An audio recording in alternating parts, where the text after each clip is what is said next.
હાલો મિત્ર, નમસ્કાર, good morning, જય માતાજી.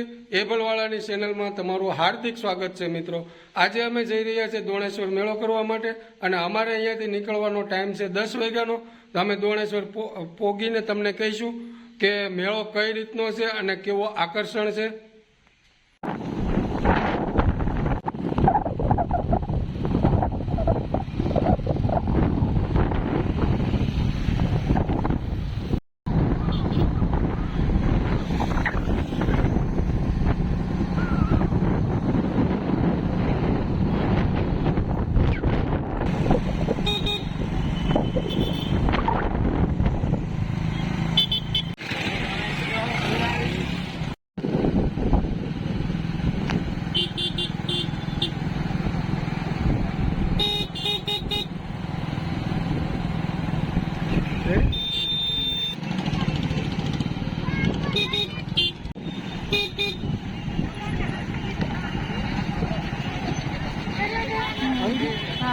ચાલો મિત્ર, આપણે પહોંચી ગયા છે દોણેશ્વરના મેળામાં. તો તમે જોઈ રહ્યા છો અહીંયા કેટલું પબ્લિક છે અને કેટલા લોકો મેળાનો મોજ માણી રહ્યા છે.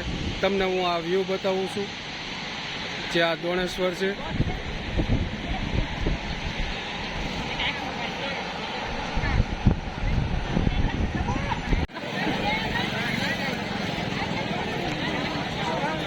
મિત્રો, અહીંયા વાસણ પણ મળી રહ્યા છે અને અહીંયા રમકડા પણ મળી રહ્યા છે. દોસ્તો, જો આ છે દોણેશ્વરના મેળાની મોજ.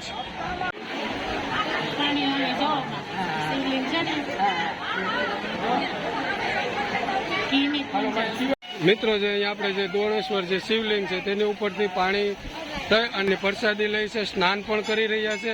અને હા મિત્રો, અલગ અલગ રીતે બે કુંડ ગોઠવવામાં આવ્યા છે. અહીંયા જે છે તે જેન્ટ્સ માટે છે અને આ સાઈડ છે તે લેડીઝ માટે છે. મિત્રો, અહીંયા જે છે તે આપણા પિતૃને કોઈ પાણી પાવા માટે આવે છે અને અહીંયા પીપળો છે તો તેને પાણી પણ પાય છે. અને અહીંયા જે આપણી રાખડી હોય તેને અહીંયા રાખવામાં પણ આવી રહી છે. આપણે જે રક્ષાબંધનને જે રાખડી બાંધી હોય આપણી બહેનો એને છોડી અને અહીંયા રાખવામાં આવે છે. આજે આપણે જે આવ્યા છે દોણેશ્વર મેળો કરવા માટે, તો અહીંયા જે મેળાનું જે મજા છે તે અલગ રીતે છે. અને હવે અમે અહીંયા જે આપણે એક ભાઈ છે આપણી સાથે, તેમને હું થોડા પ્રશ્ન પૂછવા માંગુ છું. મેળો કેટલા વિશે તમે શું ઘણા વર્ષોથી ભાદરવી અમાસના દિવસે શ્રાવણના છેલ્લા દિવસે અહીં મેળો યોજાય.